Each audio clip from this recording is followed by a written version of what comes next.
Bismillahirrahmanirrahim. Assalamualaikum warahmatullahi wabarakatuh.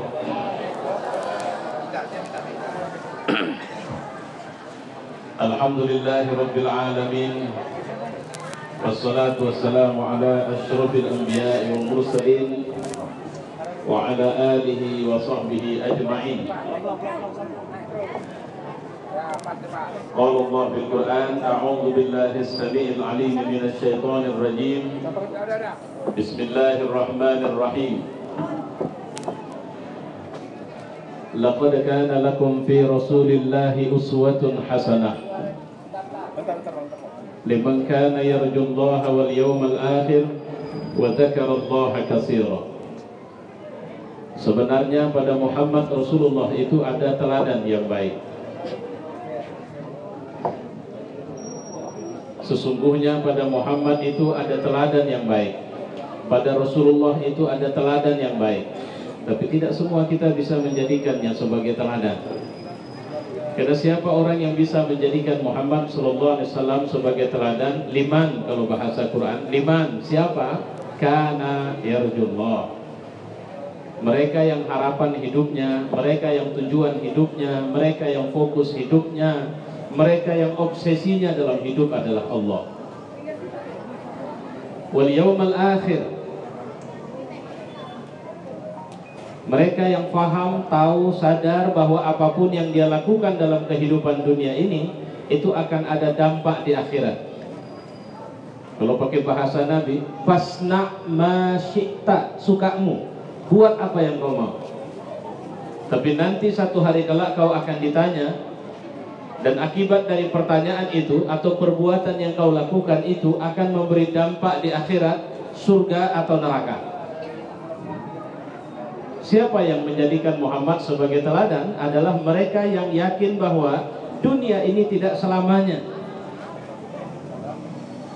Siapa yang bisa menjadikan Muhammad sebagai teladan adalah mereka yang paham, sadar betul bahwa sebentar sekali sebenarnya dunia ini.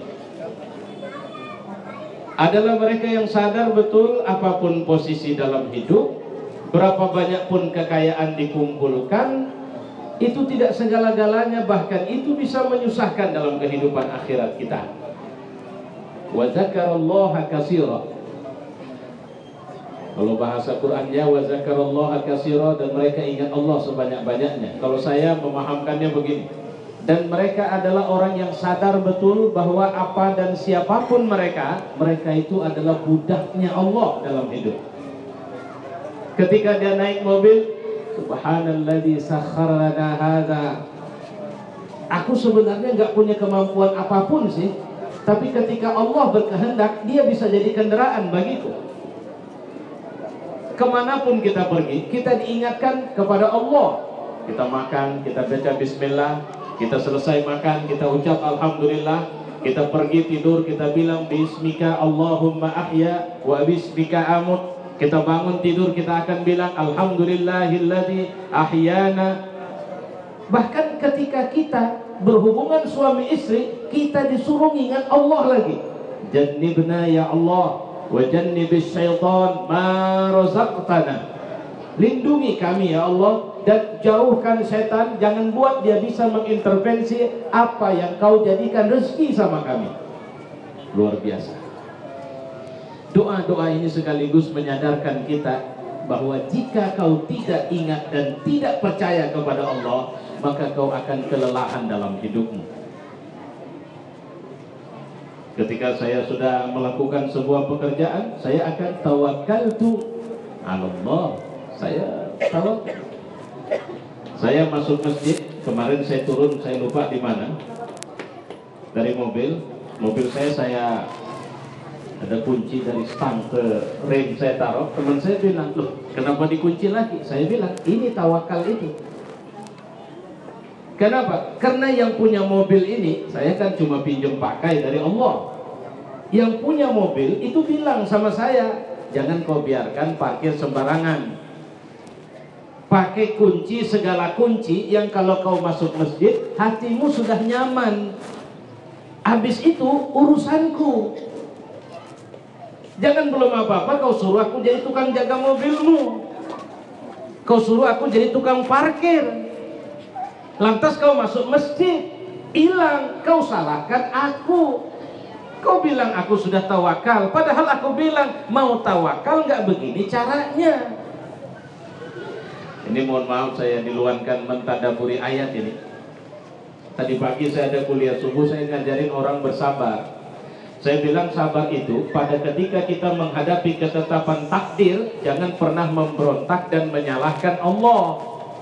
Tapi ketika kita ingin punya jabatan, punya kekayaan, sabar itu bukan cuma duduk di atas sajadah, terus orang datang kita harapkan ngantar SK pengangkatan. Sabar itu bukan kita duduk di atas sajadah, zikir-zikir, habis itu buka sajadah, ada sekian dolar di bawah sajadah. Allah, wasta'inu bis-sabri was-salah. Kalau mau minta tolong sama Allah, minta tolonglah dengan sabar dan salat. Allah tidak bilang, mau minta tolong apa ya? Saya pingin kaya ya Allah. Oke, kerja, nggak perlu Allah ajari. Kenapa Allah mengingatkan kepada kita, mau kaya ya? Iya, sabar. Kata yang tidak ada dimiliki oleh orang-orang di Jepang, di Korea, di Amerika, di Eropa, di Australia dalam mencari kekayaan adalah sabar. Ustaz, ini aneh penjelasan. Korea lebih kaya dari kita loh Ustaz, Cina lebih kaya dari kita loh. Kok Ustaz bilang tidak sabar? Kita yang sering tidak sabar. Baru mau berusaha jualan lontong piara tuyul, misalnya begitu. Baru mau kemudian pengen dikenal orang pakai pemanis. Itu yang kita tidak sabar. Mereka sabar, mereka kerja. Nah, sabar itu bukan di wilayah kerja. Kalau kerja Allah tidak butuh cerita sabar, otakmu pakai.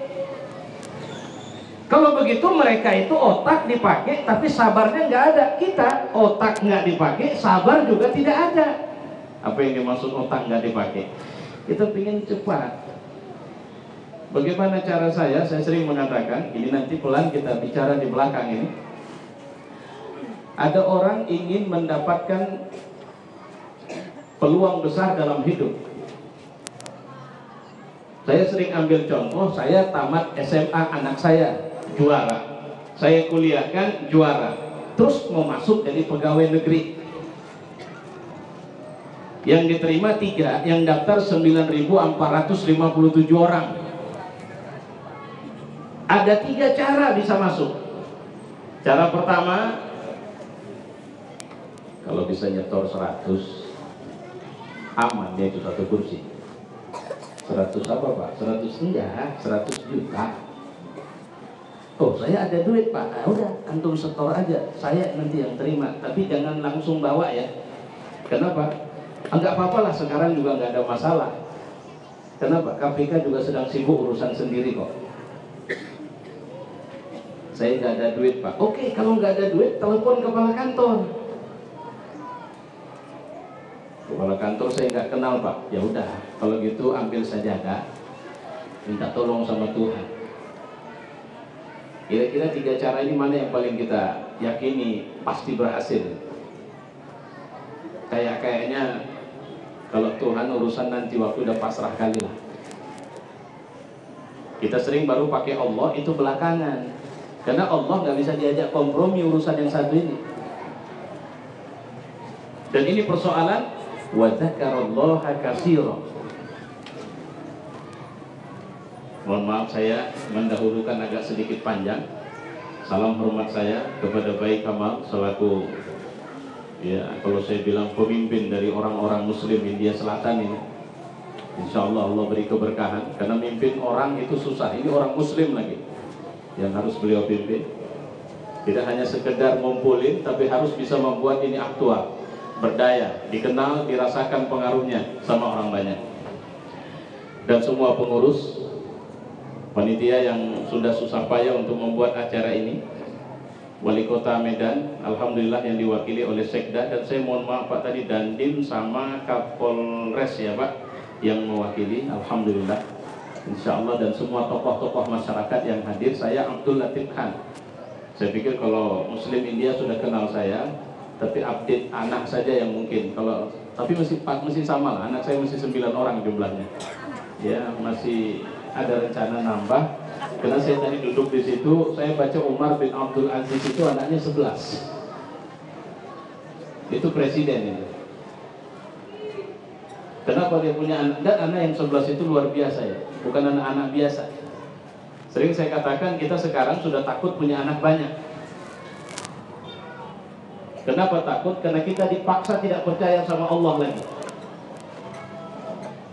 Mohon maaf Pak Sekda, ini mungkin nggak cocok sama program pemerintah ini nanti kan.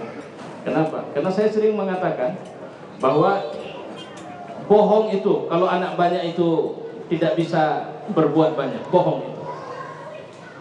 Menyesatkan itu fatwa yang mengatakan anak cukup 2 itu menyesatkan itu menurut saya itu. Kenapa? Saya nggak pernah baca hadis ada bilang jangan ya, sumber daya alam sikit loh, jumlah anak nggak boleh banyak. Saya juga tidak ketemu satu ayat yang bilang begini, beranak pinaklah kalian, tapi tolong jangan banyak-banyak, karena aku tidak sediakan beras yang banyak, kata Allah. Tidak ada. Berbagai ayat bicara, jangan tinggalkan generasi yang lebih buruk dari kalian. Oke, saya sepakat. Tapi apa yang dimaksud dengan lebih buruk? Kalau bahasa surat Maryam, fa khalafa min ba'dihim khalfun. Setelah generasi-generasi utama itu pergi, maka muncullah satu generasi yang adha'us shalah, yang mereka abai dengan salat, wattaba'us syahawat, yang mereka juga mengikutkan syahwat. Artinya apa? Kalau saya melihat Indonesia jumlah anak muslim harus makin tambah. Saya mohon maaf ya Pak, mungkin yang baru kenal saya ceramah bisa marah nih, tapi tolong, ini nggak ada maksud macam-macam nih. Ini tahun 2015, Medan akan pilkada. Saya cuma mau ngingatin satu kalimat saja. Kalau umat Islam sudah tidak punya keberanian dan tidak punya kekuatan serta kekuasaan, jangan pernah berharap apapun dan jangan pernah berharap pemimpin yang muncul adalah orang baik. Kenapa narkoba menyebar di mana-mana? Karena tidak ada orang kuat dan orang berani lagi. Ketika kemaksiatan, ketika orang benar adalah orang yang cuma orang benar, titik. Tapi tidak punya keberanian. Ketika orang benar adalah orang yang tiap malam tahajud menangis kepada Allah, tiap hari baca Quran, tidak pernah putus pergi pulang ke masjid untuk melaksanakan sholat 5 waktu, tapi tidak ada keberanian menegur bandar narkoba, maka percayalah, pada saat itu kau jangan berharap punya pemimpin-pemimpin kuat dari orang benar, karena kau tidak akan punya kekuasaan di sana. 5 tahun yang lalu Medan ada satu calon yang bukan muslim, namanya Sofyan Tan. Dia maju mau jadi wali kota waktu itu. Tidak ada masalah secara demokrasi, peraturan perundangan tidak ada masalah. Tapi yang jadi masalah, ada orang berjubah dukung dia. Kenapa Pak Ustadz yang berjubah dukung dia? Jawabannya sederhana. Ini sudah tidak punya kekuatan lagi, tidak punya keberanian lagi, dan tidak punya kekuasaan lagi. Sampai kafir pun dia dukung. Kalau preman yang dukung tidak ada masalah, tapi ustadz yang harusnya ngurusin umat, wah, itu 5 tahun yang lalu, saya tidak tahu. Saya tidak bermimpi Pak, walaupun saya bukan warga Medan, saya selalu berdoa kepada Allah jangan ada fitnah lagi tahun ini di Medan. Saya khawatir bisa tumbang kita, karena Jakarta sudah kejadian. Ada Ahok di sana. Oke, Pak, Ibu, saya soleh, puasa tidak pernah tinggal yang sunat, apalagi yang wajib. Sholat sunat tahajud tidak pernah tinggal, apalagi sholat wajib. Baca Quran saya one day one juz. Saya kerja sebagai driver, seorang direktur perusahaan yang agamanya sama saya, tapi kurang ajar, rajin dugem, main perempuan, jarang sholat. Satu hari dia ajak saya keluar, ayo Pak, jalan kita. Kemana Pak? Dugem. Kira-kira berani nggak saya nolak? Oh maaf Pak, Saya tidak akan menyupir Bapak atau membawa mobil kalau Bapak mau dugem. Pergi aja Bapak sendiri. Kesolehan itu butuh kekuatan dan kekuasaan. Dan ini uniknya Islam sebagai agama. Dan itu yang saya katakan tadi. Kenapa kita sekarang merosot? Jawabannya, statistika kita merdeka 95, 97, 95%, 87%. Sekarang sudah di bawah 85% orang Muslim. Pak Sekda tahu betul. Kalau kita buat di sana ada orang tidak Muslim, di sini ada orang Muslim, tinggal berapa persen orang Muslim? Muslim loh. Saya belum bicara Muslim qawi, Muslim kuat, Muslim yang harga dirinya adalah surga. Saya belum bicara itu. Cuma orang Muslim mengikut KTP. Lihat pemilu kemarin. Muslim itu harganya adalah 100.000, 50.000, 200.000 sampai 300.000. Bukan harganya surga. Kalau sudah begini, itu yang dibilang Nabi. Walakinnakum ghusa ka ghusa'is sayl. Kalian memang hebat, kalian memang banyak, tapi seperti buih di lautan. Orang tidak takut sama kalian, orang tidak peduli sama kalian. Itu dibilang Nabi. Ada berapa banyak orang soleh di kota Medan, Allah atau kafir tidak akan bingung, tidak akan cemas ketika mereka merencanakan melakukan apapun. Sekarang kita bisa duduk senyum dan senang, dan bahkan menjadi penonton setia dari acara-acara yang mendukung penghancuran mindset keberislaman kita. Saya ambil contoh sederhana. Sebelum cerita Hindu-Hindu yang menyebar ke dalam tubuh umat Islam melalui siaran layar kaca televisi kita, saya mau cerita saja dulu. Ada satu sinetron, ibu pasti tahu betul sinetron itu. Maijah pengen ke Mekah. Judul ini saja seharusnya memberikan pengertian kepada saya jadi pingin ke Mekah. Mau ngapain? Pastilah mau naik haji. Siapa peran harusnya yang menunjukkan atau menonjolkan keinginan atau merangsang penonton untuk jadi pingin ke Mekah? Harusnya Maijah. Tapi Maijah itu peran pembantunya pembantu. Jadi bukan peran pembantu kalau saya bilang. Peran utama si Uci, didukung oleh si Jaki, si Korek, terus si Wakwaw. Maijah pengen ke Mekah. Kenapa? Mau naik haji. Harusnya haji yang muncul di sinetron itu adalah haji yang buat kita jadi rindu ke Mekah. Malah yang muncul Hajah Ida, Hajah penipu, nggak pernah pergi haji tapi ngaku haji, medit, pelit, kurang ajar, selalu suka ngelihat orang hancur, susah, sehingga kita tengok haji jadi gerem. Itu satu stasiun televisi, stasiun mungkin kecelakaan itu stasiun televisi. Rupanya bukan. Di stasiun televisi lain ada tukang bubur pengen naik haji. Tukang buburnya dibunuh entah kapan, sampai sekarang nggak ketahuan di mana, mati. Ceritanya jalan terus. Tokoh haji yang muncul siapa? Haji Muhyiddin. Haji apa? Haji yang buat kita tidak rindu ke Mekah. Haji yang buat kita, kalau begini model haji nggak mau lah, nggak ada gunanya jadi haji. Kenapa? Pelit, medit, sakit hati kalau ngelihat orang senang, senang kalau ngelihat orang susah. Kenapa harus begini? Itu yang saya bilang, harga diri kita sudah dirusak. Nah bapak-bapak, ibu-ibu, supaya saya jangan ngalur ngidul ke sana kemari dulu, yuk kita belajar kepada Nabi SAW. Di mana harga diri itu diletakkan Nabi ketika pertama sekali kita harus menjadi Muslim? Maka menjadi Muslim sebenarnya harga besar kita itu, ini unik loh, ini agama yang unik.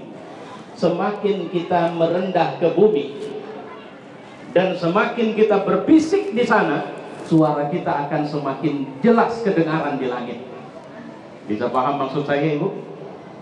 Semakin kita merendah ke bumi, bahkan merendahkan dengan kerendahan yang paling rendah, kita sujud, kita letakkan kening kita sejajar dengan telapak kaki kita, dan kita berbisik di situ. Tidak ada orang lain tahu, tapi suara ini bisa kedengaran jelas sampai ke aras Allah Subhanahu wa ta'ala. Itu harga kemerdekaan kita. Itu harga pertama seorang mukmin. Ketika Muhammad SAW 40 tahun dia orang benar, 40 tahun dia orang baik di Mekah, 40 tahun dia dapat gelar Al-Amin dari begitu banyak orang. Ada orang pergi kalau dia mau tinggalkan barang dia kasih titip sama Muhammad SAW. Aku mau pergi Muhammad, ini tolong jagakan barangku ya. Kenapa? Mereka tahu ini orang paling amanah. Kalau mau nitip barang, nitip apa sama dia, dia tidak akan ganggu, tidak akan gunakan untuk sesuatu yang tidak perlu. Dia tidak pernah berbohong. Tapi 40 tahun komplek pelacuran tidak ada yang tutup di Mekah. Orang mabuk bukan makin berkurang, tapi makin bertambah. Berhala-berhala, batu-batu yang disembah jadi patung, tidak ada satupun yang menyingkir, walau Muhammad sudah hidup di situ 40 tahun. Saya ulang sekali lagi, 40 tahun dia tinggal sama orang itu. Dan semua orang Mekah kenal dia sebagai orang baik. Tapi orang baik saja tidak cukup untuk merubah masyarakat. Maka kalau kita korelasikan kepada negeri ini bukan butuh banyak orang baik. Negeri ini butuh banyak orang yang mampu menularkan kebaikannya kepada orang lain. Dan harga seorang muslim sebenarnya adalah harga kebaikan yang dia tularkan kepada orang banyak. Apa ibu pikir kalau ibu sudah tidak tinggal sholat lagi, tahajud tiap malam menangis, lantas ibu akan masuk surga dengan mudah? Allah akan setor ayat sama kita. Qu anfusakum wa ahlikum nar. Berapa jumlah anakmu? Sekian. Apakah jumlah anak itu sudah kau ajak mereka tunduk kepadaku? Aku tidak begitu peduli ya Allah. Bagaimana kau tidak begitu peduli sementara tugasmu dalam rumahmu adalah membesarkan anakmu dan mengajak mereka ingat kepadaku? Ini yang saya bilang tadi. Kalau bicara jumlah anak, tidak ada jaminan secara rasional dari siapapun. Saya terus terang siapapun, saya berani berbantahan. Coba kasih jaminan sama saya kalau anak saya jumlahnya 1 orang, maka saya pasti akan berhasil mendidiknya menjadi anak soleh. Tidak ada jaminan. Orang tua kaya tidak berbanding lurus dengan kemudahan punya anak soleh. Tidak ada jaminan. Jumlah anak sedikit, tidak ada jaminan bahwa anak ini akan hidup lebih sejahtera di mata Allah dalam Islam, atau dibanding dengan jumlah anak banyak. Nggak ada jaminan. Apa yang bisa membuat anak kita soleh, apa yang bisa membuat anak kita menjadi anak yang bermanfaat, berguna, luar biasa pengaruh di tengah masyarakat? Komitmen, karakter, dan kepribadian takwa yang dimiliki oleh orang tuanya, bukan kekayaan. Saya punya teman pejabat, anaknya 1. Saudaranya bilang sama dia, abang hebat lah ya bang ya. Kenapa? Harta banyak, jabatan tinggi, anak juga 1, bahagia betul hidup abang. Apa pula kau bilang bahagia aku? Lagi stres-stresnya aku sekarang. Kenapa? Anakku sakau saja kerjanya.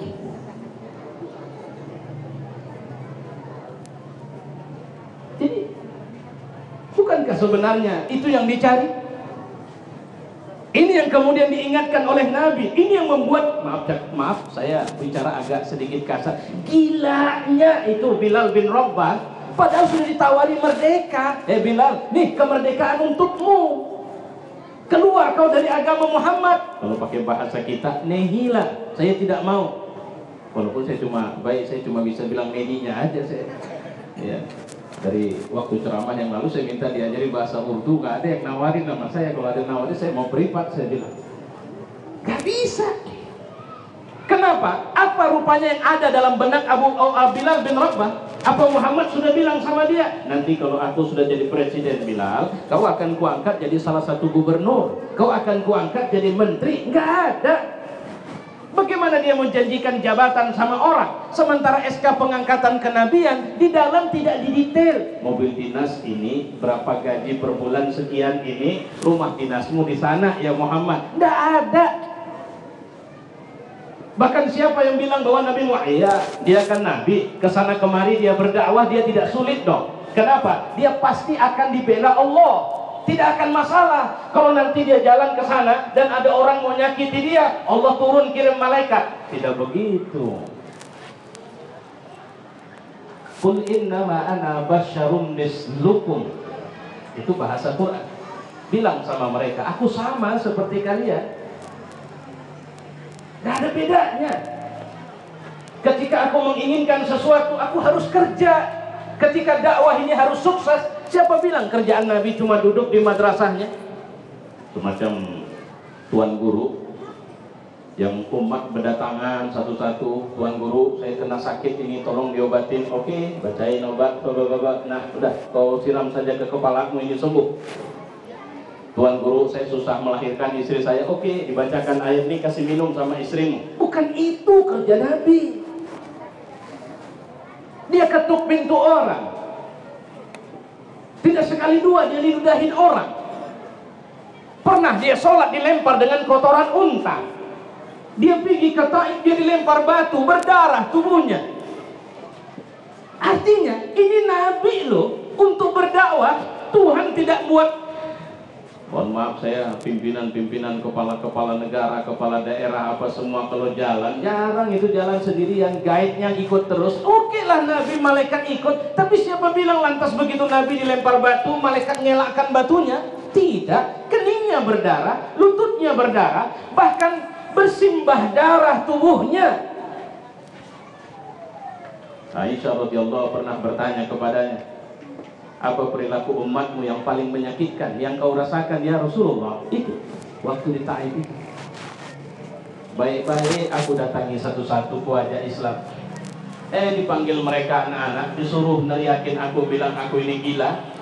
Kemudian dilempari aku batu dan aku dikejar, lari, terus berlari. Zaid bin Harisah itu sampai tidak tahu lagi bagaimana model mukanya karena sudah darah dan sebagainya. Kemudian bagaimana jubahnya dia tutupkan karena dia pergi sama Zaid bin Harisah, tapi itu masih jempol juga kena ke Nabi SAW. Itu kondisinya waktu itu. Nah, fa'aina Allah? Di mana Allah? Kenapa Allah tidak hadir? Kenapa Allah tidak bela? Ini yang harus kita garis bawahi. Allah itu memberi pelajaran sama kita semua bahwa sebenarnya keberhasilan tidak boleh bermanja-manja dengan Allah. Jangan pujuk Tuhan untuk menurunkan burung ababil menghancurkan orang batil. Enggak urusan Allah itu. Pakai otakmu, bangun kesabaranmu, Allah akan menyertaimu di semua event hidupmu. Jangan pernah khawatir. Innallaha ma'an. Allah lebih dekat denganmu dari urat lehermu. Bilal, ini kira-kira filosofi. Jikapun nanti mereka memusuhimu, jikapun nanti mereka menyakitimu, ketahuilah bahwa tidak ada satu kedip matamu yang Allah tidak bersamamu, yang Allah tidak menyertaimu. Lantas kata Khabbab kepada Rasul, kenapa Allah tidak membantu kita ya Rasulullah? Sementara sekian banyak sahabat sudah dihinakan, sementara sekian banyak kami sudah disiksa, tidak sedikit yang terbunuh dalam penyiksaan ini. Kenapa Allah tidak membantu kami ya Rasulullah? Apa jawab Rasul? Kabarnya Rasul sambil nyandar di Ka'bah waktu itu, apa kata dia? Habab, dulu ada orang yang karena dia mengatakan Tuhannya adalah Allah, dia digiring ke dalam satu kobaran api dan dia disuruh memilih untuk keluar dari keyakinannya itu atau dia harus terjun ke dalam api itu. Dia memilih terjun tanpa sedikit pun dia merubah kalimat tauhid yang sudah tertanam di hatinya. Ada orang dimasukkan dalam ruang yang penuh dengan asap. Dari luar diteriakin, kalau kau mau hidup terus, maka keluar kau dari keyakinan yang mengatakan Tuhanmu adalah Allah. Dia tidak mau. Sampai kemudian dia terbunuh. Dan kau tahu, dulu ada orang yang karena mengucapkan kalimat tauhid, ada kuda, dia diikat di 4 penjuru mata angin. Dan 4 ekor kuda menarik tangan dan kakinya kepada 4 penjuru mata angin itu. Dan kau tahu, sampai akhirnya terputus tangan dan kakinya, tidak satu kalimat kafir pun keluar dari mulutnya. Lantas, apakah sekarang aku harus minta kepada Allah untuk menolong kalian cuma karena kalian disiksa seperti sekarang ini? Karena kalian mempertahankan keyakinan kalian kepada Allah? Luar biasa Nabi. Dulu Nabinya itu hanya nabi kaumnya. nggak nyambung sama sekarang. Aku yang Allah mengatakan apapun yang aku minta dikabulkannya. Cuma apa aku tidak malu? Nah, kira-kira begitu. Aku minta, aku manja sekali. Sebentar-sebentar aku bilang sama Allah, Tuhan, mereka disiksa, bantu dong. Bersabarlah kalian. Kenapa? Karena Tuhan kita adalah Tuhan yang menyiksamu itu. Yang Dia akan mati, Tuhan kita tidak mati. Yang Dia tidak punya kekuasaan apapun di akhirat, Tuhan kita punya kekuasaan mutlak di akhirat. Dan jangan takut. Kezaliman mereka Allah tidak buta. Maka jangan hilangkan keyakinanmu bahwa Tuhanmu adalah Allah. Ini yang pertama diajarkan Nabi. Makanya Abu Dzar itu geleng kepala lihat Nabi. Kalau bahasa politisi sebenarnya, kalau aku masuk Islam ya Muhammad, apa untungnya kira-kira? Kira-kira begitulah Abu Dzar bertanya. Abu Dzar ini siapa? Pemimpin suku Ghifari. Ada sekitar 2000-an orang yang masuk Islam kalau dia masuk Islam. Abu Dzar tanya, Nabi jawab apa? Apa yang bisa aku bilang samamu ya Abu Dzar? Kalau kau masuk Islam, aku tak bisa berjanji apapun ya. Mana tahu misalnya hitung kepala lah, per kepala berapa? Atau janjimu lah, entahnya nanti kalau kau sudah sukses. Itu pernah ada orang begitu. Aku mau masuk Islam ya Muhammad. Bisa nggak nanti kalau Islam sudah jaya, kau angkat aku jadi raja di Islam ini? Apa jawab Nabi? Aku tidak punya hak untuk itu. Saya ingat dulu, mohon maaf saya pernah jadi anggota dewan. Pertama kali saya duduk, ada seorang kiriman orang lain datang ke rumah. Saya masih ingat pertanyaan, Ustadz ikhlas nggak? Ikhlas insya Allah. Kalau kemudian Ustadz dicopot dari jabatan sebagai anggota dewan, ikhlas nggak? Ya ikhlas, insya Allah ikhlas. Nah begini Ustaz, kita kan berdakwah, ya, dan semua karena Allah, ya. Nah oke lah, kalau memang Ustaz berdakwah karena Allah, bagi dua waktunya. 2,5 tahun Ustaz jadi anggota dewan, habis itu Ustaz di-recall, ganti sama beliau nih, Ustaz Anu. Saya bilang, bagaimana caranya? Nah, Ustaz bilang ikhlas. Iya saya ikhlas, cuma dia tidak calon anggota dewan kemarin. Bagaimana KPU bisa merecall saya kemudian mengganti dengan dia? Partai saya bisa nge-recall saya? Itu waktu itu. Artinya ada orang bilang sama Nabi mirip kayak begitu. Muhammad, kau kan ngangkat, kau kan Nabi dan Rasul, iya. Dan kau kan tidak butuh dunia, iya. Oke, aku masuk Islam, tapi kau angkat aku jadi raja nanti kalau sudah aku Islam ini jaya. Muhammad aku tidak punya hak untuk itu. Bahkan pacinya datang minta jabatan tidak diberikan sama orang yang sangat pingin, wahai paci. Kenapa? Karena kalau pingin kali, itu nafsumu yang bicara. Jabatan juga tidak diberikan kepada orang yang sangat-sangat menolak. Karena nanti kalau terjadi kegagalan, dia akan beralasan, kemarin kan sudah kubilang, aku nggak mau, kenapa kalian suruh juga? Tapi jabatan diberikan kepada seseorang yang memiliki kemampuan, kesanggupan, dan dia dilihat di tengah kita sebagai orang bertakwa kita. Tapi bagaimana caranya? Satu, la ilaha illallah. Ada berapa banyak waktu orang sedang butuh orang. Itu kemarin tuh waktu pemilu itu banyak. Saya nyimpan itu file-filenya, saya simpan sampai sekarang.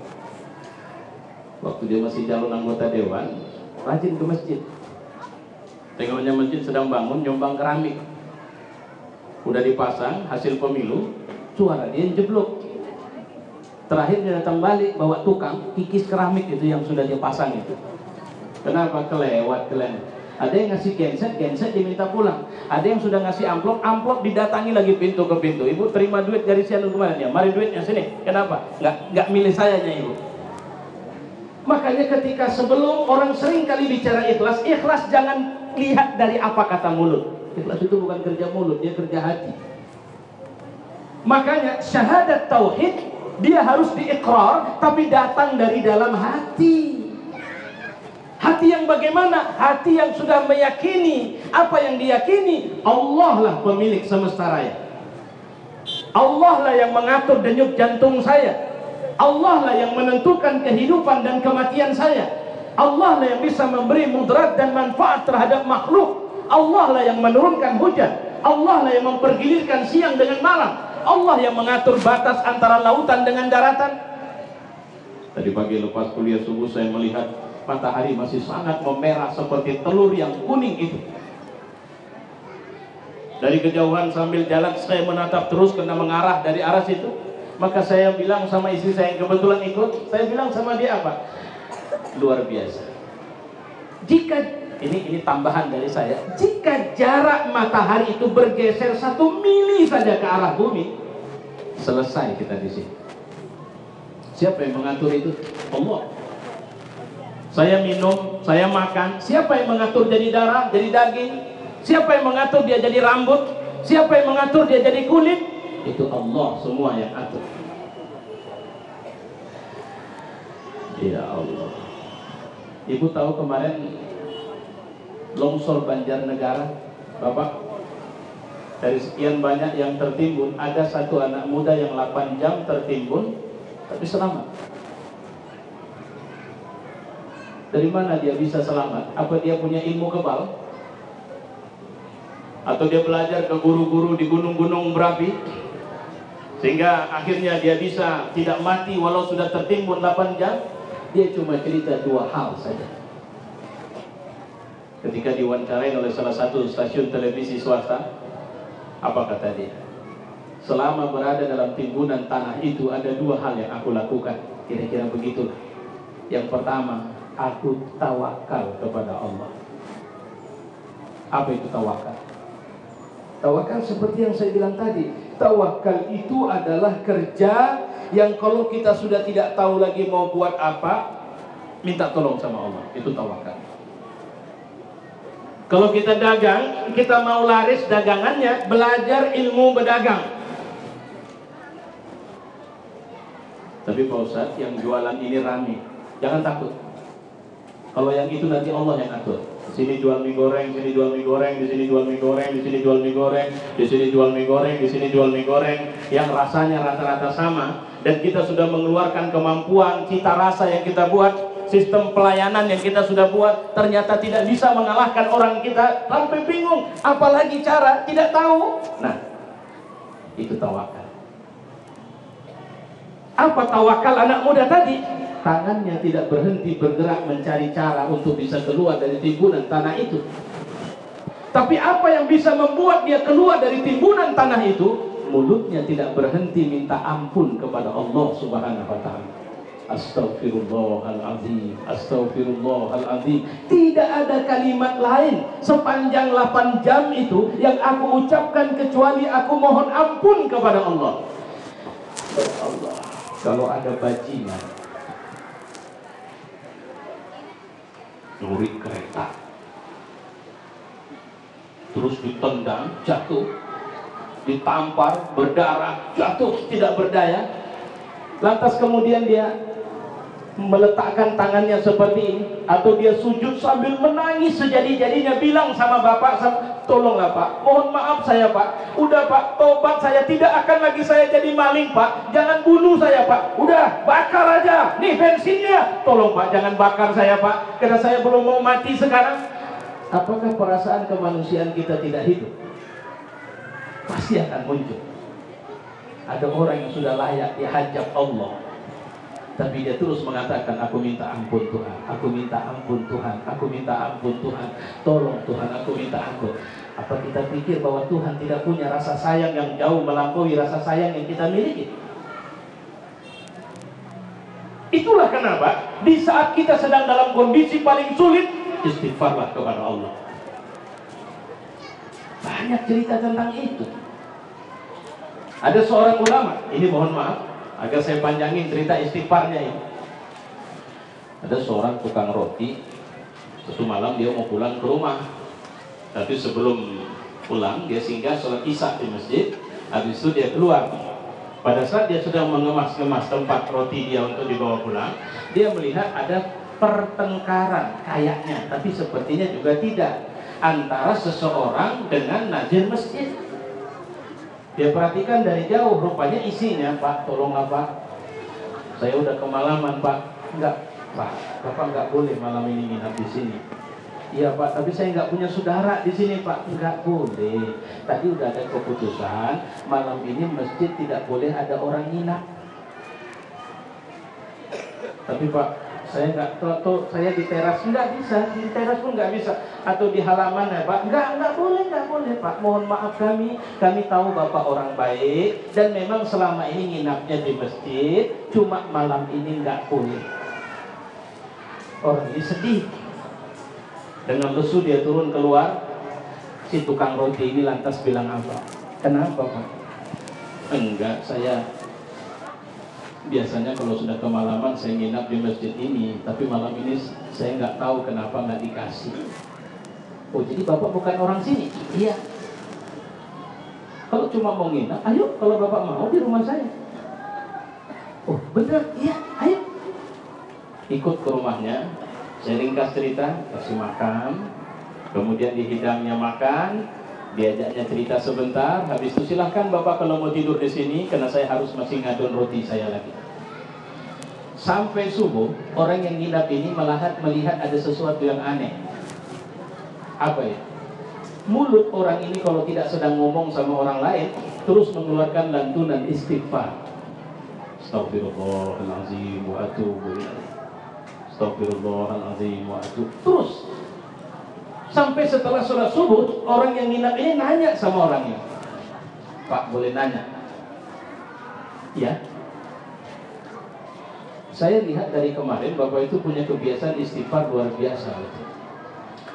Apakah ada sesuatu yang Bapak rasakan sebagai kelebihan? Gimana ya Pak?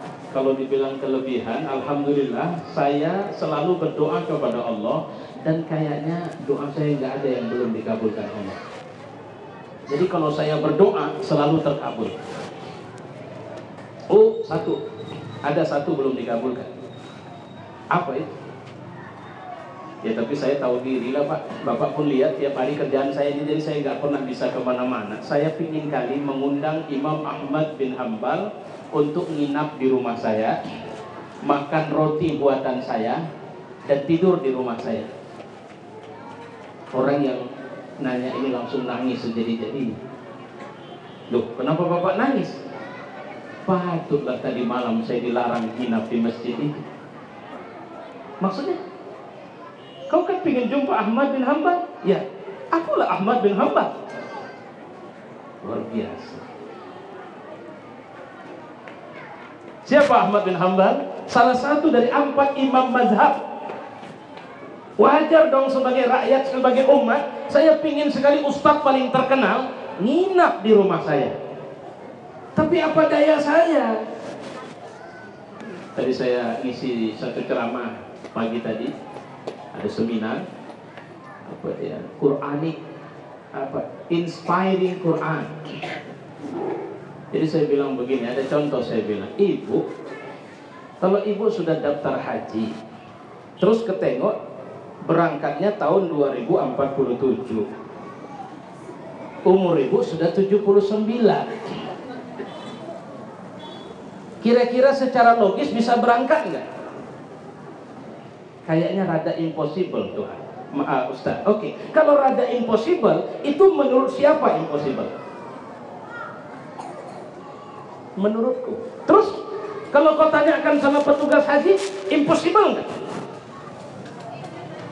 Udah pernah Pak, katanya bisa diatur. Apa yang tak bisa diatur di Republik ini? Asal ada ini. Jadi saya pernah tanya, katanya bisa diatur seatnya. Itu tapi dulu zaman sebelum sekarang ini. Saya pernah tanya, ini saya langsung nanya itu, apa bisa kau aturkan orang yang berangkat sekian tahun lagi sekarang berangkatnya? Apa jawabannya? Bisa diatur Ustaz, saya langsung atur ke pusat.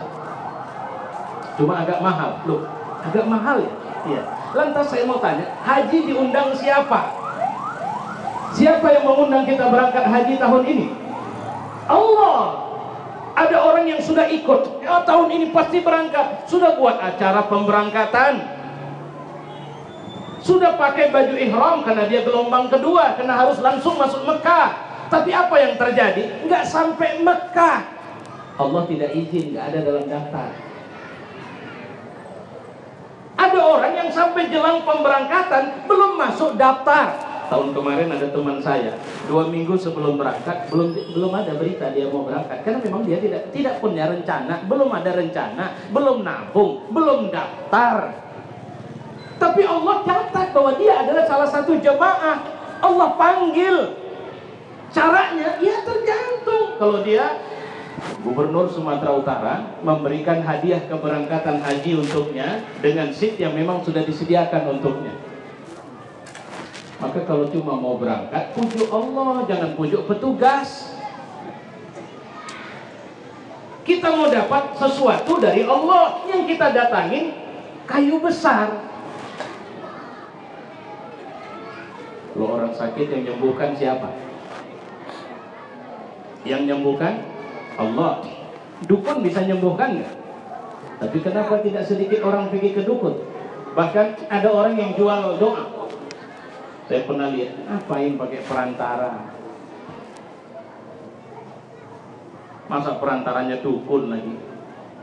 Nah, ini saya kebetulan kena ceramahnya sama orang India. Kemarin saya baru nuntaskan satu film yang saya lihat, yang dibawa oleh Amir Khan. Judul filmnya Pike. Jadi Pike itu panggilan, di situ diartikan pemabuk. Mabuknya kau, nah kira-kira gitu.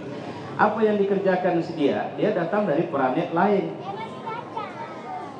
Nah di planet begitu nyampe, pesawatnya pulang, istilahnya dia pakai remote control ditaruh di sini seperti, nah ini Medan kan sedang demam batu ini.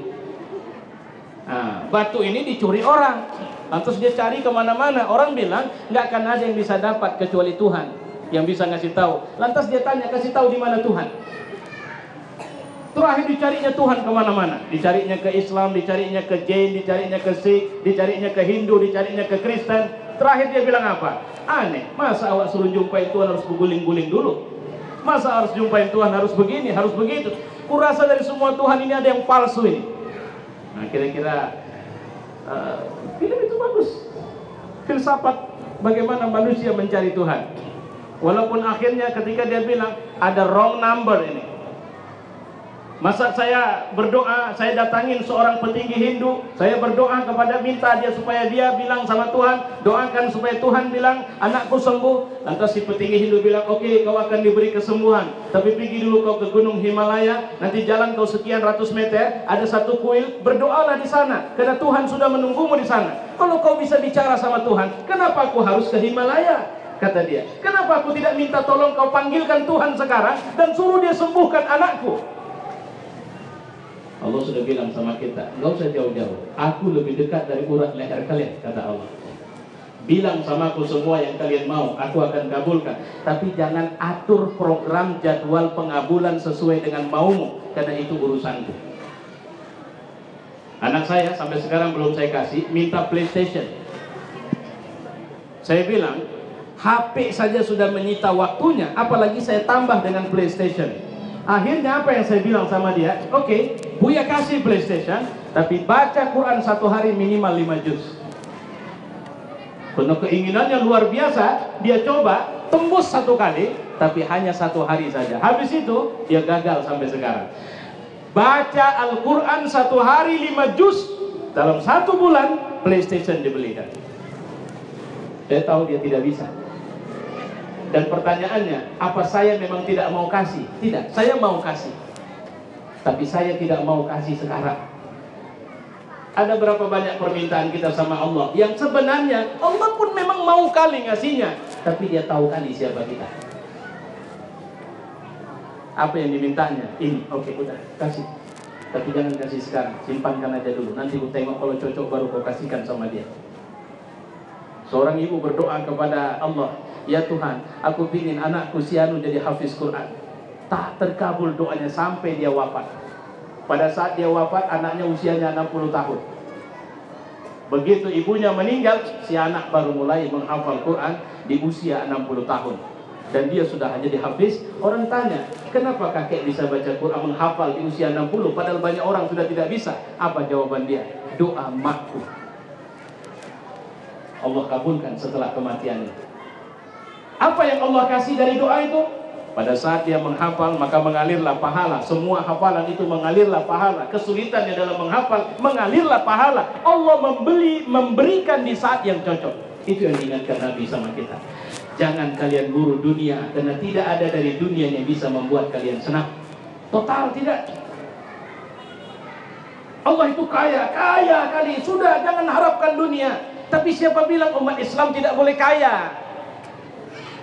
Allah cuma mau bilang, jangan berhenti pada kekayaan yang kau cari itu. Saya sering kasih contoh di India. Saya nggak pernah ke sana. Baik Kamal pernah ajak saya, tapi belum terrealisasi sampai sekarang ya. Jadi Bombay itu ada satu orang kaya, paling kaya di India, namanya Mukesh. Rumah dia 24 lantai. Isi rumah cuma dia, istrinya, dan 4 orang anaknya. Helikopter pribadi ada 6. Iya, ini cius. Ya, helikopter pribadinya 6. Pembantu rumah itu ada 600 orang. Masing-masing orang 100 pembantunya. Harga rumahnya itu kalau dikonversi dengan rupiah, pada saat saya membaca artikel itu, rumahnya saja 11,5 triliun. Luar biasa. Masih muda. Pingin punya rumah kayak begitu ibu? Di Medan ini belum ada gedung yang 24 lantai saya rasa. Ini mungkin di Center Point ini ada, saya tidak tahu. Gedung tinggi-tinggi itu berapa lantai? 24 lantai. Tapi nggak usah. Allah itu jauh lebih kaya, dan penawaran dia tiap hari untuk bisa lebih dari itu kita dapat. Dikumpulkan kekayaan semua orang kaya di muka bumi, kata Nabi. Ini saya pakai bahasa saya ini. Dan semua kekayaan orang miskin di muka bumi, dan semua kekayaan yang belum dimiliki oleh orang di muka bumi, itu masih jauh lebih mahal harga sholat sunat sebelum subuh yang kita kerjakan 2 rakaat itu. Jauh lebih mahal di sisi Allah. Biasa. Itu yang membuat sahabat-sahabat Nabi yang miskin itu tenang dan tidak tertarik dengan orang yang luar biasa kaya. Itu yang buat dia tenang. Itu yang buat mereka luar biasa. Ada saudara mereka yang kaya? Tidak. Malah dari 10 orang yang dijamin masuk surga, ada Abdurrahman bin Auf dijamin masuk surga. Ada ustadz kemarin menceritakan, dia buat hitung-hitungan total kekayaan Abdurrahman bin Auf itu sama dengan 60 kali total kekayaan Bill Gates. Bill Gates itu termasuk satu dari sedikit orang paling kaya di muka bumi sekarang. Nah, satu hari Abdurrahman ini adalah pengusaha besar. Kafilah dagangnya, kalau kita sekarang mungkin truk, kalau dulu unta lengkap dengan isi perbekalannya, unta-unta gemuk tentunya, yang baru melaksanakan perjalanan pulang belanja dari Syams. Berapa jumlah untanya? 1000. Karena masuk Madinah itu sampai kepulan debunya menggelombung ke angkasa, suaranya gemuruh. Nanti dari ada apa itu? Oh ya Rasul, kafilah dagang Abdurrahman bin Auf baru pulang. Abdurrahman bin Auf, ya, Abdurrahman bin Auf itu nanti masuk surga merangkak itu, kata Nabi. Sahabat sudah masuk, kalian sudah masuk 500 tahun di surga, dia baru masuk belakangan itu nanti. Kalimat ini nyebar langsung sampai ke Abdurrahman. Datang nangis-nangis. Ya Rasulullah, aku dengar kau bilang seperti itu. Iya. Ya Rasul, bagaimana caranya supaya tidak seperti itu? Abdurrahman, kau itu pasti insya Allah dengan izin Allah masuk surga. Cuma agak lambatnya kau masuk surga karena kau harus ngurusin hartamu itu dulu.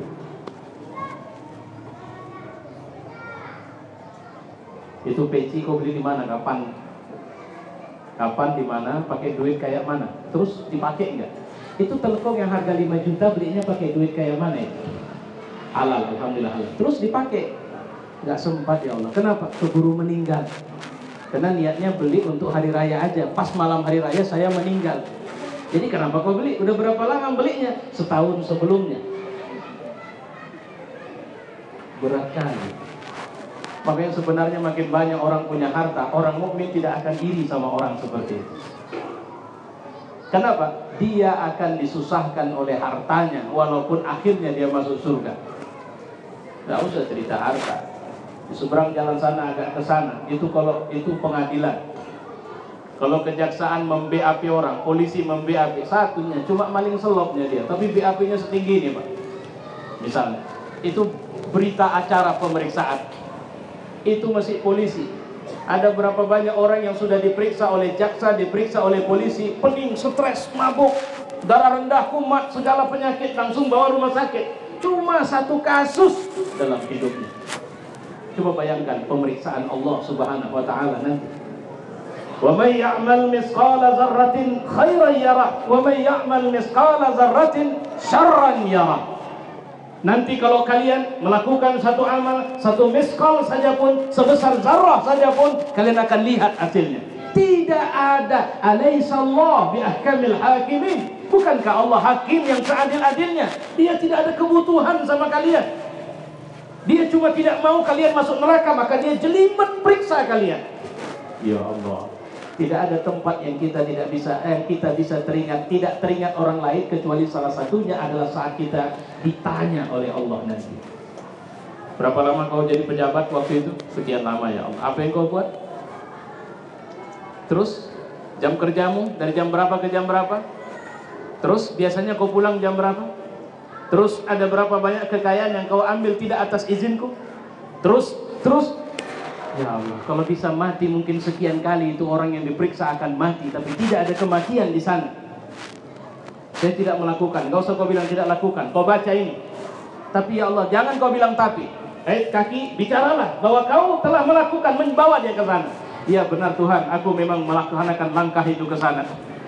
Makanya Nabi bercerita, akan datang nanti zaman itu di mana waktu itu ada orang yang diperiksa sampai dia bilang, hei tangan, hei kaki, apanya kalian ini? Kenapa kalian tidak membelaku? Pada hari itu tangan dan kaki tidak lagi tunduk kepada kita, tapi dia tunduk kepada Tuhan. Pada saat itu hati tidak bisa lagi menyembunyikan apa yang kita anggap sebagai malu kita. Semua mereka akan bicara karena Tuhan mereka memerintahkannya. Pada saat itu tidak ada yang bisa menyelamatkan kita kecuali keimanan kita kepada Allah. Ini harga yang ditanamkan oleh Nabi pertama sekali kalau kita mau menerima Islam. Qul la ilaha illallah. Dan siapa Muhammad setelah dia mengajarkan itu? Apakah dia hidup di istana megah? Tidak. Apakah dia orang yang sering mengatakan, aku nabi ya? Tidak. Pada saat dia wafat, Abu Bakar meneruskan kebiasaan baik yang dia lakukan. Abu Bakar mendatangi seorang nenek tua yang agamanya Yahudi. Nenek ini buta, sepanjang hidupnya kerjanya mencaci maki Nabi kalau mendengar nama Nabi disebutkan. Apa rupanya kebiasaan Nabi? Inilah yang dilakukan oleh Abu Bakar. Dia masuk ke rumah nenek itu bawa tepung gandum, kemudian dia adon, dia ulek gandum itu, dia masak. Setelah dia masak, dia sulangi nenek itu. Sudah berapa lama kau nggak datang kemari? Abu Bakar diam saja. Kenapa kau diam? Apa kabarmu? Abu Bakar diam saja, tidak mau jawab. Kau jawablah, apa kabarnya? Aku rindu. Tapi kalau dari aura yang kurasakan, sepertinya kau bukan dia. Apa kata kata Abu Bakar? Dia tetap diam. Kayaknya kau bukan dia ya. Abu Bakar diam saja. Terus Abu Bakar, siap? Nah, makan. Nah, suaramu bukan suara dia. Karena suara dia jauh lebih lembut dari suaramu. Abu Bakar diam lagi. Ketika sendok, kalau bahasa kita, sudah masuk ke mulut, dan itu pegang tangannya. Aku yakin kau bukan dia. Karena tangannya jauh lebih lembut dari tangannya. Katakan kemana dia? Katakan kemana dia? Dan kau siapa? Abu Bakar nangis. Nangisnya kenapa? Karena rahasia amal Nabi dia lihat hari itu. Kenapa pula kau menangis? Apa masalahmu? Aku kan nanya, kemana dia? Kenapa kau nangis? Dia sudah meninggal. Kenapa tidak ada yang mengabarkan kepadaku bahwa dia meninggal? Nenek kenal Muhammad. Muhammad yang telah merusak orang Madinah, Muhammad yang telah menipu kami, Muhammad yang telah merampas hak kenabian pada kami. Muhammad yang telah melakukan sesuatu yang memburukkan Tuhan kami. Iya. Kalau itu aku kenal, walaupun aku tidak pernah melihat wajahnya. Dialah yang selama ini menyuapi nenek makan. Dialah yang nenek tanya kemana dia. Kau pasti bukan dia. Ya, aku bukan dia. Aku Abu Bakar, temannya. Aku baru diangkat menjadi pemimpin umat ini. Dan aku meneruskan kebiasaan yang dia lakukan selama ini. Dan aku baru tahu bahwa sebenarnya ternyata dia tidak pernah sebut siapa namanya sama. Nggak kayak pemimpin-pemimpin kita, kalau belusukan semua stasiun TV langsung siaran. Abu Bakar, Rasulullah melakukan gerakan diam. Tapi lihat sampai sekarang kabarnya nyampe sama kita. Siapa yang mengkhabarkan kelembutan itu? Siapa yang mengkhabarkan keikhlasan itu? Allah. Makanya sering saya mengatakan, keikhlasan itu akan membantu kita untuk melanggengkan amal. Kalau kita melakukan satu amal tanpa ikhlas, maka amal itu mungkin terasa, tapi tidak langgeng. Tidak ada kesannya. Itulah Nabi. Apakah dia cuma seorang penyeru? Tidak. Tapi dia melakukan semua itu di jalan Allah dengan ketulusan. Apakah dia orang yang kalau malam istirahat, lantas kemudian tidak terima tamu lagi? Bahkan tidak sekali dua keluarganya kehilangan dia di saat malam, karena Allah melarangnya tidur pada malam hari.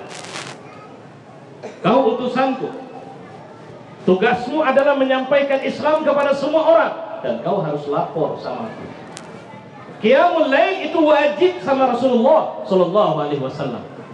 Kenapa? Dia harus lapor, dia harus sampaikan. Bahkan ketika ditanya oleh seorang sahabat, kenapa kau begini luar biasa? Padahal Allah sudah menjaminmu dengan surga, Allah sudah menyebutmu maksum. Apa kata Nabi? Apa tidak layak aku bersyukur dengan semua karunia ini?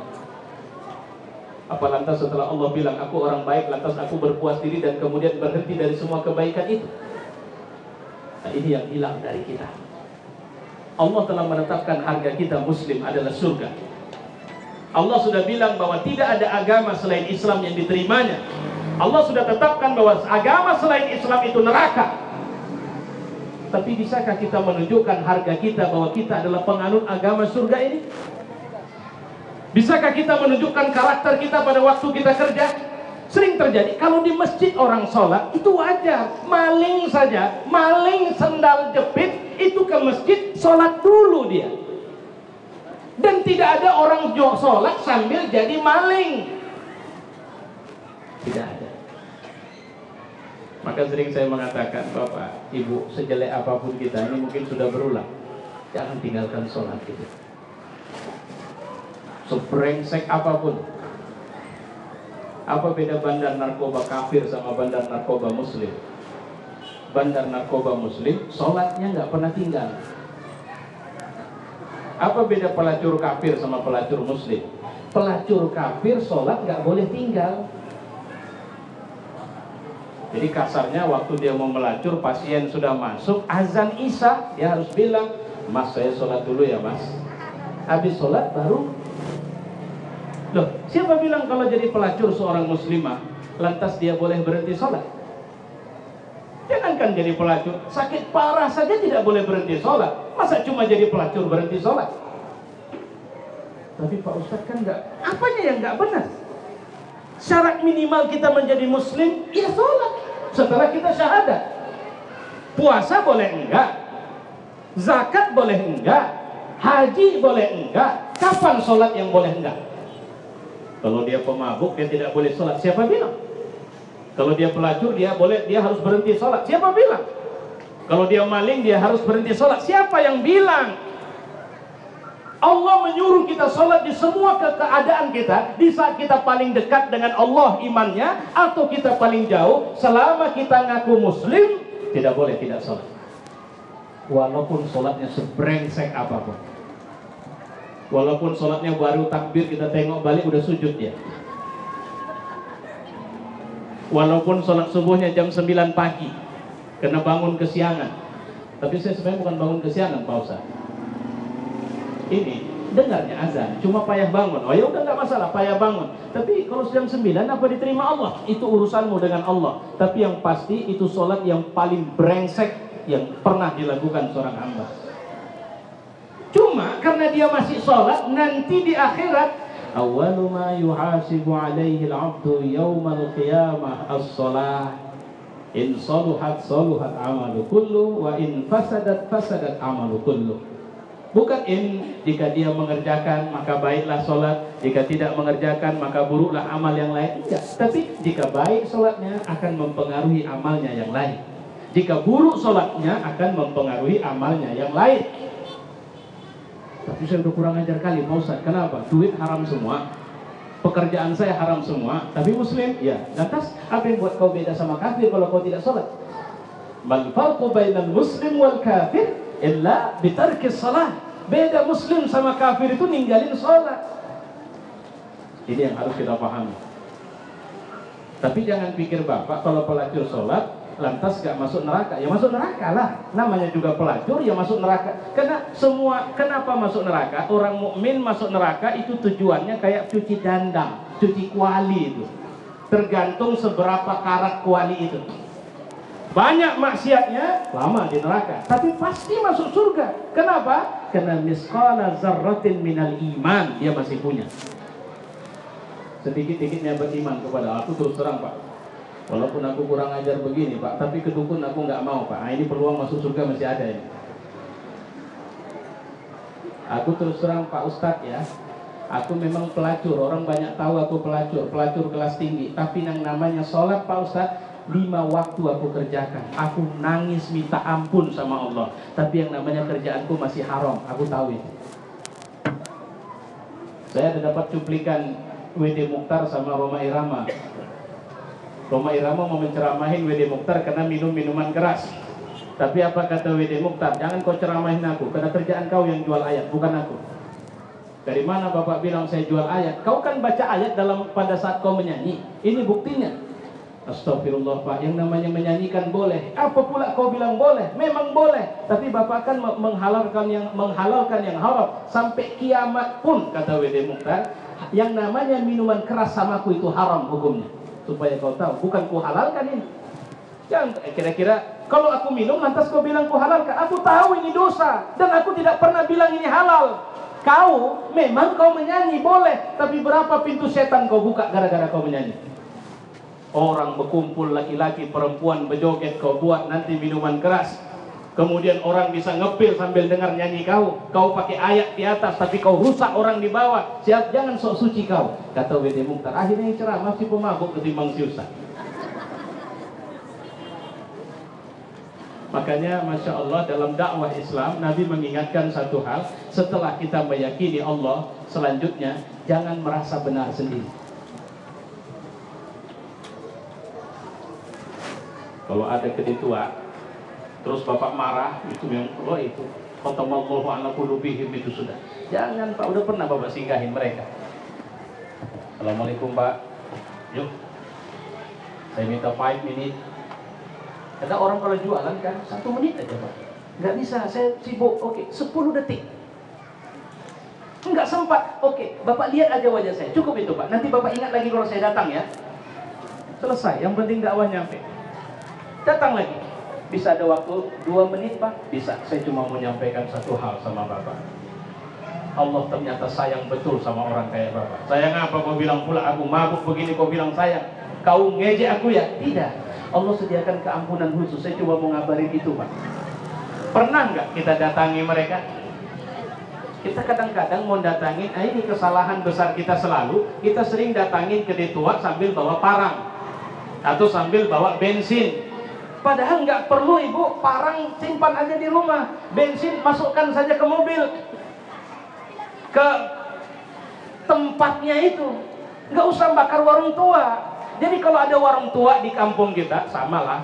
Mohon maaf saya, aduh, tapi saya harus sebut karena di sini sama-sama kita. Kampung Kubur ini kan kampung terkenal ini. Ini cukup terkenal ini. Banyak orang-orang soleh di sini. Nah, orang soleh itu harus bantu orang-orang yang tidak soleh. Caranya sederhana. Apa yang hilang dari kita? Keberanian, kekuatan. Apa yang membuat kita tidak berani? Karena kita tidak bersatu. Apa yang membuat kita tidak kuat? Karena kesatuan tidak kita fungsikan. Bagaimana cara supaya ini berfungsi? Siapa yang malam ini sedang ngepak paket, kita nggak usah jauh-jauh, kita datang aja ke depan rumahnya, gelar tikar di depan gang, baca Yasin kuat-kuat, karena setan pasti akan takut sama yang tidak benar. Kalau udah dibacakan Yasin juga 40 kali, ini contohnya, bukan harus 40 kali loh Pak, 40 kali nggak mempan juga, masih jualan, maka di ujung doa kita nanti setelah baca Yasin, ya Allah, kuatkan semua orang-orang tidak benar di kampung kami, sakit parah ya Allah. Nanti kalau sudah sakit parah, kita jenguk. Kejadiannya mirip seperti di London. Saya baca artikel baru sekitar sehari semalam. Saya baca ada seorang laki-laki yang kerjanya mencaci maki Islam di sana. Itu saja tiap hari yang dia lakukan. Suatu hari dia kena kanker dan dirawat opname di rumah sakit. Tidak putus orang muslim berdatangan, terus berdatangan, menjenguk dia sakit, sampai hatinya melunak dan berubah. Aku tidak menyangka kalian punya akhlak seperti ini. Itu lebihnya kita dari orang lain. Kalau kelebihan ini sudah tidak ada, maka apalagi yang mau kita banggakan sama orang lain? Karena kalau tukang sabu, bandar narkoba, itu saudara kita, itu abang kita, itu adik kita, itu mungkin omak kita, kakak kita, tetangga kita. Pastilah kita tidak menginginkan kehancuran mereka. Jadi bagaimana caranya? Yuk kita mulai merangkul mereka. Dakwah ini merangkul, bukan memukul. Dakwah ini mengajuk hati orang, bukan menghujat orang. Mohon maaf saya, nggak apa-apa lah, kalau warna kulit sama nih. Orang, mohon maaf ya ibu, jangan marah sama saya. Orang keling pun tidak mau dipanggil keling. Makanya saya pernah, ini kampung berubah jadi namanya kampung madras, mungkin kena tak kena namanya kampung keling. Saya kalau dipanggil keling agak teriris juga Pak. Walaupun sebenarnya apanya memang betul nyawa hitam. Tapi ada yang fitrah itu memang jangan panggil lakab atau panggilan gelaran seseorang dengan gelaran yang menghinakan dia. Jangan. Orang jahat masuk masjid kita bilang buang tabiat, berdosa kita. Kalau masuk masjid dia rangkul dia, ajak dia, bawa dia cerita, buat dia merasa nyaman di masjid. Karena banyak orang di luar masjid tidak bisa masuk masjid, tidak pernah masuk masjid, bukan tidak mau, tapi nggak pandai jalannya ke masjid kayak mana. Maka tuntun dia dari sana. Setelah nyampe baru dia terasa enak. Baru kemudian kita ajari yang lain. Dakwah ini membutuhkan banyak orang yang bergabung, bukan banyak orang yang kita usir dari barisan dakwah ini. Sama seperti ibu-ibu, kalau ibu punya anak bandel, nakal, durhaka, saya yakin ibu tidak pernah putus asa. Walaupun udah ya, jangan pulang kau lagi, haram tanah rumah ini samamu, itu mulut. Tapi ketika sendiri, ya Tuhan, tunjukilah anakku itu ya Allah. Itu seorang dai. Di saat dia berhenti mengajar, dia tidak pernah mengajuk sama Allah, putus untuk mengatakan, Tuhan bantulah saudaraku ini. Itu yang kita butuhkan sekarang.